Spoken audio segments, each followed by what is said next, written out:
Hello दोस्तों, एएसएलपी club पर हम आपका स्वागत करते हैं। आज हम बहुत ही बेसिक टॉपिक और ऑडियोलॉजी फील्ड में बहुत ही पहली प्रोसीजर ऑटोस्कोपी इस पर अधिकतर जानकारी लेकर आए हैं। तो आज हम ऑटोस्कोपी पर पहले संक्षिप्त जानकारी देंगे।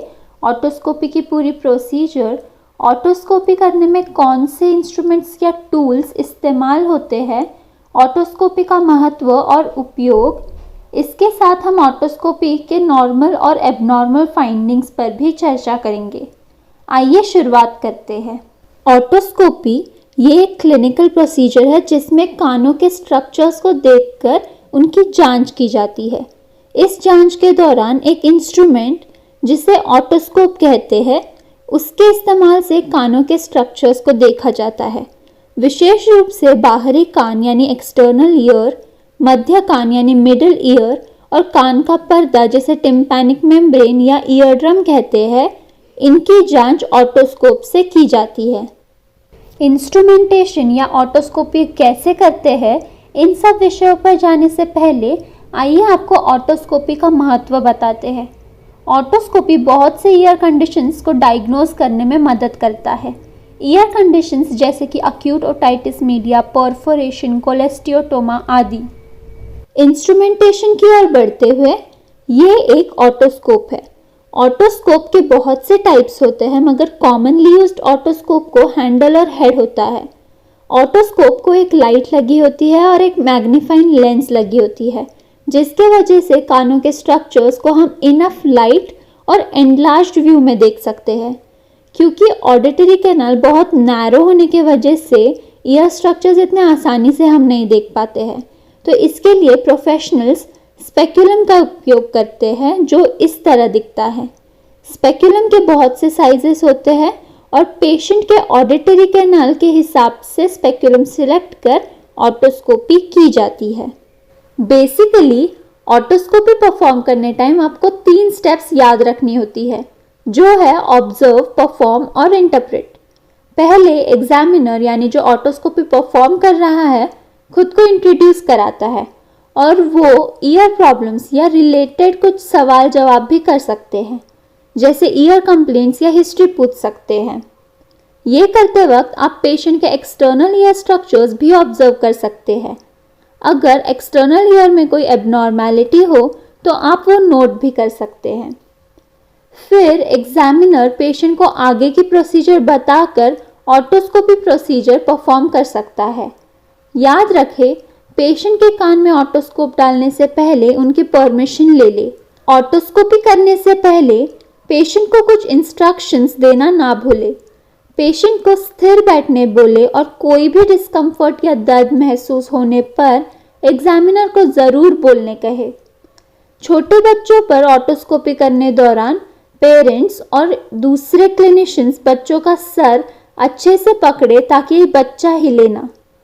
ऑटोस्कोप से देखने टाइम एक टाइम में पूरा अंदरूनी कान नहीं दिखता है। ऑटोस्कोप का एंगल चेंज करके थोड़ा थोड़ा पार्ट कान का देखा जाता है। वैसे तो ऑटोस्कोप को एक पेन जैसे पकड़ने की सलाह दी गई है, यानी फर्स्ट और सेकंड फिंगर के बीच में ऑटोस्कोप रख कर पकड़ना है। मगर आप जैसे भी ऑटोस्कोप पकड़ रहे हैं, आपको ये ध्यान में रखना है कि पेशेंट कंफर्टेबल हो और पेशेंट को कोई दर्द महसूस ना हो और एग्जामिनर को कानों के अंदर के पार्ट्स या स्ट्रक्चर्स अच्छे से दिखाई दे रहे हो। जैसे कि आपको पता है, ईयर कैनाल स्ट्रेट नहीं होता है, ईयर कैनाल एस शेप जैसा होता है, जिसके वजह से अंदर के पार्ट्स देखना और ट्रिकी हो जाता है। इसके लिए एग्जामिनर को पेशेंट का कान ऊपर और पीछे की तरफ खींचकर ऑटोस्कोपी करनी चाहिए और बच्चों के केसेस में कान नीचे और पीछे खींचकर ऑटोस्कोपी करनी चाहिए। ये स्टेप टिम्पैनिक मेम्ब्रेन देखने में आसानी देता है। फिर एग्जामिनर आराम से स्पेक्युलम पेशेंट के कान में डाल ऑडिटरी कैनाल की हेल्थ जैसे इन्फ्लेमेशन, डिस्चार्ज, वैक्स या इन्फेक्शन चेक कर सकता है। उसके बाद एग्जामिनर धीरे से स्पेक्युलम को और अंदर डालते हुए टिम्पैनिक मेम्ब्रेन देखने का ट्राई कर टिम्पैनिक मेम्ब्रेन की हेल्थ चेक कर सकता है। इसके साथ टिम्पैनिक मेम्ब्रेन के लैंडमार्क्स जैसे pars flaccida, pars tensa, cone of light, handle of malleus check कर सकता है। टिम्पैनिक मेम्ब्रेन के लैंडमार्क्स से मिडिल ईयर के हेल्थ का पता लग सकता है। टिम्पैनिक मेम्ब्रेन के इंस्पेक्शन के बाद एग्जामिनर धीरे से ऑटोस्कोप पेशेंट के कान से निकालता है और एंड में ऑटोस्कोपी के ऑब्जर्वेशंस को नोट डाउन करना होता है। ऐसे ऑटोस्कोपी का प्रोसीजर कंप्लीट होता है। ऑटोस्कोपी में एक डिफ़िकल्ट पार्ट एग्जामिनर्स के लिए हो सकता है, वो है ऑब्जर्वेशंस। ऑटोस्कोपी से जो आप देख रहे हैं उसे ऑब्जर्व करना और सही इंटरप्रेट करना बहुत इम्पॉर्टेंट और इनिशियली थोड़ा मुश्किल हो सकता है। इसलिए हम आपको तरह तरह के केसेस जो ऑटोस्कोपी करने टाइम दिखाई पड़ते हैं डिस्कस करने वाले हैं। एक्सटर्नल ऑडिटरी कैनाल ऑब्जर्व करने टाइम आप देखेंगे कई बार येलो या ब्राउन वैक्स हेयर फॉलिकल्स के साथ होते हैं। टिम्पैनिक मेम्ब्रेन देखने टाइम आप देखेंगे टीएम का कलर जो कि रेड, वाइट या येलो हो सकता है, उसकी ट्रांसलुएंसी ट्रांसपेरेंट से ओपैक हो सकती है और टीएम की पोजीशन रिट्रैक्टेड, न्यूट्रल और बल्जिंग हो सकती है। आइए ऑटोस्कोपी के नॉर्मल फाइंडिंग्स देखते हैं।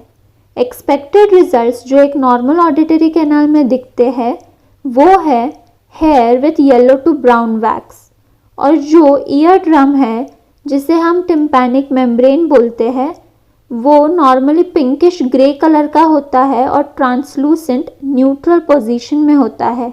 अब कुछ एबनॉर्मल फाइंडिंग्स देखते हैं। जब आप एक्सटर्नल ऑडिटरी कैनाल देखते हैं तो आपको कई बार कैनाल सूजी हुई, नैरो या उसमें पानी पस जैसे दिख सकते हैं।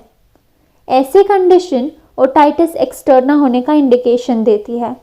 ओटाइटिस एक्सटर्ना होने पर कान का एरिया पेनफुल इन्फेक्टेड होता है और इसके वजह से टिम्पैनिक मेम्ब्रेन दिखना नामुमकिन हो सकता है।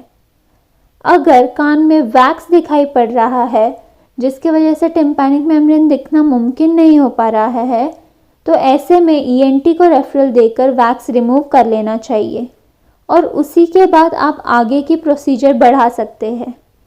कुछ बर्थ कंडीशंस में जैसे माइक्रोशिया, अनोशिया और अट्रेशिया ईयर कैनाल या पिन्ना एब्सेंट या पार्शियल होता है। ये एक्सटर्नल ईयर की एबनॉर्मैलिटीज़ बताई हमने। अब ईयर ड्रम में क्या क्या एबनॉर्मैलिटीज़ दिख सकती है देखते हैं। तो ईयर ड्रम यानी टिम्पैनिक मेम्ब्रेन का कलर को ऑब्जर्व करने टाइम अगर टीएम रेड या टीएम के लैंडमार्क्स नहीं दिख रहे हैं तो ये एबनॉर्मल हो सकता है और कोई ईयर कंडीशन का इंडिकेशन भी हो सकता है। Bulging of TM indicates acute otitis media. Retracted TM is indicative of tympanosclerosis. Eardrum में होल होने को परफोरेशन कहते हैं। कोलेस्टियोटोमा भी एक एबनॉर्मल कंडीशन है जिसमें नॉन कैंसरस स्किन ग्रोथ होती है और जो मिडिल ईयर इन्फेक्शन को पैदा कर सकता है। यही कुछ एबनॉर्मैलिटीज़ थी जो आप ऑटोस्कोपी करने टाइम देख सकते हैं। अब कुछ इम्पॉर्टेंट और केयरफुल पॉइंटर्स पर बात करते हैं जो ऑटोस्कोपी करने टाइम आपको ध्यान में रखनी चाहिए और जिससे आपके एरर्स कम हो सकते हैं। ऑटोस्कोपी से कोई हार्म वैसे तो नहीं पहुंचता है, ये एक सिंपल प्रोसीजर है, मगर कोई भी चीज़ कान में डालने से पहले ज़रूर सोचना चाहिए और सावधान रहना चाहिए। ऑटोस्कोपी करने टाइम धक्का लगने से ऑटोस्कोप और ज़्यादा कान के अंदर पुश हो सकता है जिसके वजह से ईयर ड्रम को नुकसान पहुंच सकता है। इसलिए एग्जामिनर को प्रॉपर इंस्ट्रक्शंस देने चाहिए प्रोसीजर शुरू करने से पहले और पेशेंट को कोई डिस्कम्फर्ट महसूस ना हो इसका ख्याल रखना चाहिए। कई बार पेशेंट के कान में ऑलरेडी कोई फॉरेन बॉडी या वैक्स हो सकती है। बिना ऑटोस्कोप डाले एग्जामिनर को पहले जांचना चाहिए क्योंकि अगर बिना देखे एग्जामिनर स्पेक्युलम कान में इंसर्ट करेंगे तो वैक्स या फॉरेन बॉडी और अंदर पुश हो सकता है और ईयर ड्रम को भी नुकसान पहुंच सकता है। तो एग्जामिनर को ऑटोस्कोप कान में डालने से पहले एक बार कान चेक करना ज़रूरी है। अगर पेशेंट को इन्फेक्शन होने की संभावना है तो हाथ धोए, ग्लव्स पहने और दूसरे पर ऑटोस्कोपी करने से पहले स्पेक्यूलम भी साफ करें। इससे इन्फेक्शन स्प्रेड नहीं होगा। स्पेक्यूलम को हर दूसरे पेशेंट के लिए साफ करिए। ऑटोस्कोपी के विषय पर आज के लिए बस इतना ही। अगर आपको कोई डाउट हो तो ज़रूर कमेंट पर बताएं और हमारे चैनल को ज़रूर सब्सक्राइब करें। वीडियो को अंत तक देखने के लिए धन्यवाद।